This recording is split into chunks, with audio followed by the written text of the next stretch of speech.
নমস্কার বন্ধুরা, সুপ্রিয়া রান্নাঘরে আবার একটা নতুন পর্বে তোমাদের সকলকে স্বাগত। আজকের আমার রেসিপি বারিশের মতো নরম ফুলকো চারকোনা পরোটা। এই পরোটাটা বানানো খুবই সহজ আর খেতে তো দারুণ টেস্টি হয়। একবার এইভাবে বানিয়ে দিলে পরে বাচ্চা থেকে বড় সকলেই বারবার এইভাবে বানানোরই অনুরোধ জানাবে। তাহলে চলো বন্ধুরা, দেখে নেওয়া যাক আজকের এই রেসিপিটা কিভাবে বানানো হয়। পরোটাটা বানানোর জন্য সবার প্রথমে একটা পাত্রের মধ্যে নিয়ে নিচ্ছি এই বাটিটা মাপ করে 3 বাটি পরিমাণ ময়দা। এখানে আমি রেসিপিটা ময়দা দিয়ে বানাচ্ছি, তবে তোমরা চাইলে কিন্তু আটা দিয়েও এই রেসিপিটা বানিয়ে নিতে পারো। 3 বাটি পরিমাণ ময়দা নিয়ে নিলাম। এবার এই ময়দার মধ্যে দিয়ে দিচ্ছি হাফ চা চামচ লবণ, দিয়ে দিচ্ছি 1.5 চা চামচ গুঁড়ো চিনি। এবার দিয়ে দেব 3 চা চামচ গুঁড়ো দুধ। গুঁড়ো দুধটা একদমই অপশনাল। গুঁড়ো দুধটা যদি তোমরা না দিতে চাও তাহলে পরে না দিলেও চলবে, তবে গুঁড়ো দুধটা ব্যবহার করলে পরোটার স্বাদটা কিন্তু খুব ভালো আসে। এবার এই শুকনো উপকরণগুলো প্রথমে খুব ভালোভাবে মিশিয়ে নিচ্ছি। এখানে আমি সমস্ত উপকরণের মাপ কিন্তু সঠিকভাবে দিয়েছি। নিয়েছি 3 বাটি পরিমাণ ময়দা, হাফ চা চামচ লবণ, 1.5 চা চামচ গুঁড়ো করা চিনি আর 3 চা চামচ নিয়েছি গুঁড়ো দুধ। শুকনো উপকরণগুলো ভালোভাবে মিশিয়ে নিয়ে এর মধ্যে দিয়ে দিলাম 1.5 টেবিল চামচ সাদা তেল। তেলটা দিয়ে ময়দাটা ভালোভাবে ময়াম দিয়ে নেব। ময়ামটা কিন্তু যত ভালোভাবে দেবে পরোটাগুলো খেতে ততটাই খাস্তা হবে আর নরম হবে। ময়ামটা আমি 5 মিনিট মতো সময় ধরে দিয়ে নিয়েছি। ময়দাটা কিভাবে ময়ামটা ভালোভাবে দেওয়া হয়েছে বুঝবে। এইভাবে মুঠির মধ্যে নিয়ে এক জায়গায় জড়ো হলে জানতে হবে ময়ামটা ঠিকঠাক দেওয়া হয়ে গেছে। এবার এই ময়দাটা জল দিয়ে মেখে নেব। তার জন্য এই যে বাটি মাপ করে ময়দাটা নিয়েছিলাম সে বাটি মাপ করে আমি জল এখানে ব্যবহার করছি। শেষে বলে দেব যে কতটা জল আমি এই ময়দার মধ্যে ব্যবহার করেছি। অল্প অল্প করে জল দিয়ে ময়দাটা ভালোভাবে মেখে নিচ্ছি।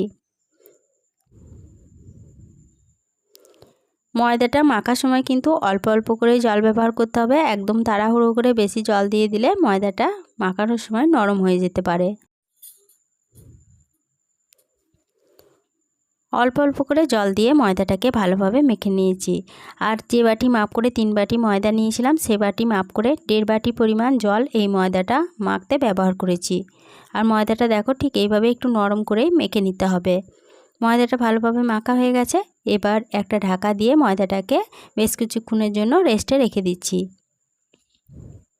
5 মিনিটের জন্য ময়দাটাকে রেস্টে রেখে দিয়েছিলাম। 5 মিনিট পর ফিরে এসে ঢাকাটা খুলে নিলাম। এরপরে ময়দাটা আবারও একবার একটু ভালোভাবে মেখে নিচ্ছি। ময়দাটা ভালোভাবে মাখা হয়ে গেছে। এবার এই ময়দা থেকে লেচিগুলো কেটে নেব। তার জন্য এই ময়দাটাকে দুটো ভাগে ভাগ করে নিয়ে এইভাবে একটু লম্বা করে নিয়ে তারপরে লেচিগুলোকে কেটে নিচ্ছি। আর এই লেচিগুলো একটু বড় বড় করেই কাটতে হবে, ঠিক এইভাবে। সমস্ত লেচিগুলো কাটা হয়ে গেছে। এবার এই লেচিগুলোকে গোল করে নেব।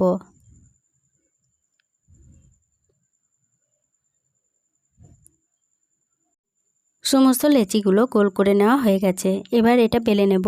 বেলে নেওয়ার জন্য এখানে আমি একটা চাকতি নিয়েছি, তার মধ্যে সামান্য পরিমাণ ময়দা ছড়িয়ে দিলাম। তারপরে চাকতির চারপাশে ময়দাটা ছড়িয়ে নিয়ে একটা লেচি নিয়ে এইভাবে একটু চাপ দিয়ে চ্যাপটা করে নিয়ে আবার একটু ময়দা ছড়িয়ে এই লেচিটাকে বেলে নিচ্ছি।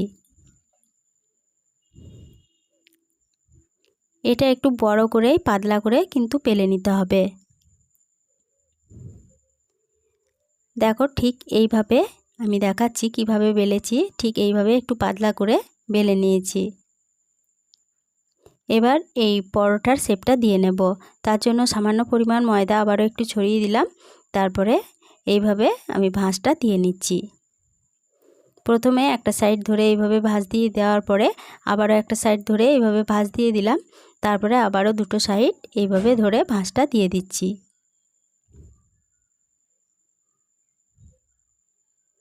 এরপরে এটা আবারও বেলে নেব। তার জন্য আবারও সামান্য পরিমাণ ময়দা এইভাবে ছড়িয়ে দিলাম। তারপরে দুটো সাইডে ময়দাটা লাগিয়ে নিয়ে তারপরে এটাকে আবারও ভালোভাবে বেলে নিচ্ছি।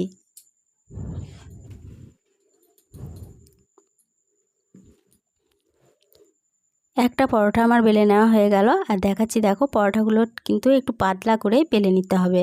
ঠিক এইভাবে বেলে নিতে হবে। আবারও একটা পরোটা বেলা দেখিয়ে দিচ্ছি। ঠিক এইভাবে চাকতির মধ্যে ময়দাটা ছড়িয়ে নিয়ে তারপরে আবারও একটা লেচি নিয়ে সামান্য পরিমাণ ময়দা আবারও লেচির গায়ে ছড়িয়ে নিয়ে এইভাবে এই পরোটাগুলোকে বেলে নিতে হবে।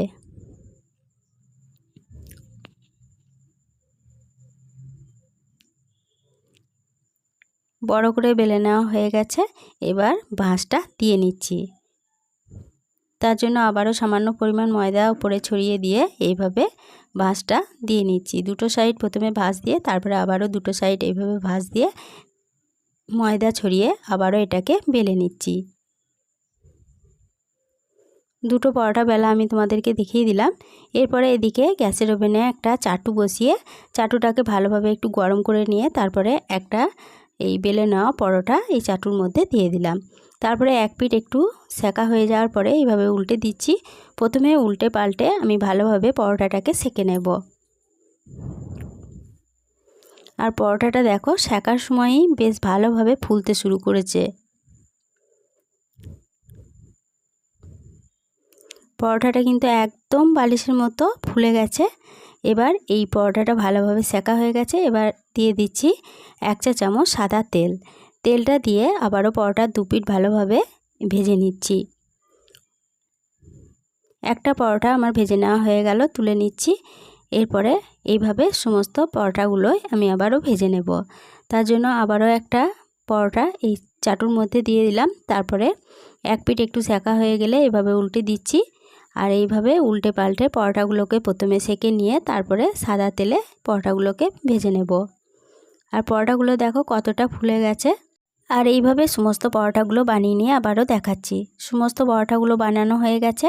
এই পরোটাগুলো কতটা নরম আর কতটা পাতলা হয়েছে তোমাদেরকে দেখিয়ে দিচ্ছি। দেখো, আশা করি দেখেই বুঝতে পারছো। এই পরোটার রেসিপিটা ভালো লাগলে ছোট্ট একটা লাইক দিয়ে এরকম নতুন নতুন রেসিপি পেতে প্লিজ আমার চ্যানেলটা সাবস্ক্রাইব করে আমার পাশে থেকো।